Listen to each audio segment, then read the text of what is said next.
哇 Sandal Watch Basel 之前介紹過同心唔同樣，串燒三兄弟，今次玩另外一樣嘢，爺孫當，爺孫啊，爺孫啊，爺孫當，哇，一個係19唔知幾多年嘅，係一個係2000幾年嘅，你得罪好多人喎，1960年一定做阿爺嘅咩？唔知啦，類似啦，係啦，60年代啊，係啦，所以今次想介紹嘅一個就係沉睡半世紀嘅古董，一個就係現代黑化嘅戰士。係啦，嗱，點解會話佢係爺孫咧？因為機芯一樣㗎。係咁，但係咧60年代呢隻點樣嚟啦？就真係要講下歷史啦。係啦，但係講歷史之前，係話咗係咩機芯先？佢呢個機芯咧就係 ETA 嘅7750計時嘅機芯。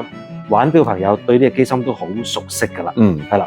係啦，嗱咁咧呢個機芯咧，其實咧佢係喺咧60、70年代咧喺瑞士生產咗之後咧，咁咧一直咧到被係收藏咗喺個瑞士嘅倉庫裏面啊，直至近年咧先至咧由即係 Sandal 咧去拎翻出嚟重新去保養下佢啦，然後組裝下，咁就有而家呢個咁靚仔嘅樣子啦。所以呢個係屬於一個 new old stock 嚟㗎。係啦，咁所以咧你一拎上手，你望下個樣咧，其實咧成件事咧嗱，首先好與別不同就係個錶儀啊，好少見。直嘅垂直嘅直不甩嘅錶儀，我買錶就係貪啲與別不同。60年代嗰時興啊，呢啲味道先。呢個第一個點係啦，你繼續係啦。咁啊，第二個點咧，你要睇個 dial 啦。個 dial 咧60年代非常之即係紅極一時，熊貓嘅賽車嘅錶面係啦。咁咧，所以成件事我頭先第一嘢拎上手，我完全唔知係 Sandal 嚟㗎。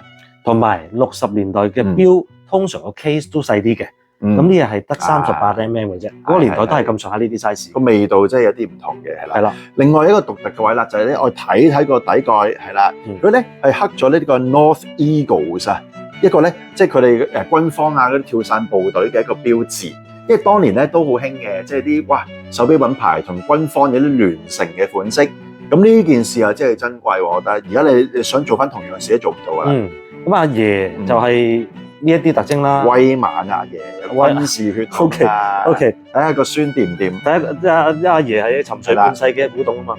阿孫塊面油到黑晒喎，係一個 PVD 嘅 case 嘅。係啊，又 gel 頭又曬燈咁啊，又油又黑啦，係咪？嗱，機芯就一樣嘅，咁但係咧你睇個樣咧就比較似大家比較熟悉嘅 Sandal Watch Basel 裏面個現代嘅感覺嚟嘅，係啦。咁嗱，不過吸引嘅仍然係，因為首先係非常之 functional 嗱，隻錶就大過頭先阿爺先啦。係，然後咧你睇個 function 咧嗱，有 date 喎，阿爺都有 date 喎。係咩？係啦，喺邊啊？同一隻機芯嚟㗎嘛。咦係喎，哎呀我俾佢個熊貓面迷惑咗。係啦，阿爺都有 date 嘅。有喎，係喎，同一個機芯啱。咁但係咧，你睇成件事就真係唔同味道啦。錶儀就係即係變翻啦，唔係直不甩錶儀啦。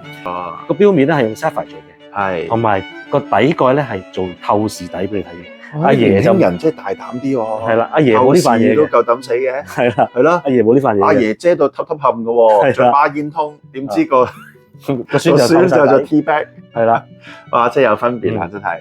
兩代人又比拼下夜光啦。夜光啊，梗係我相信係現代嗰個勁啲啦。係咯，係啊。阿爺會唔會暗淡無光啊？好力啲嘅，阿爺唔係靠呢啲。係啦，唔係靠呢啲。係啦，即係哪怕佢有啲即係當年應該咁講，中意復古嘅你即係識揀啊揀謝賢啊。係 ，OK。復古你揀謝霆鋒啫嘛啫。OK。係啦，不過佢哋父子嚟嘅，父子係啦係啦。OK。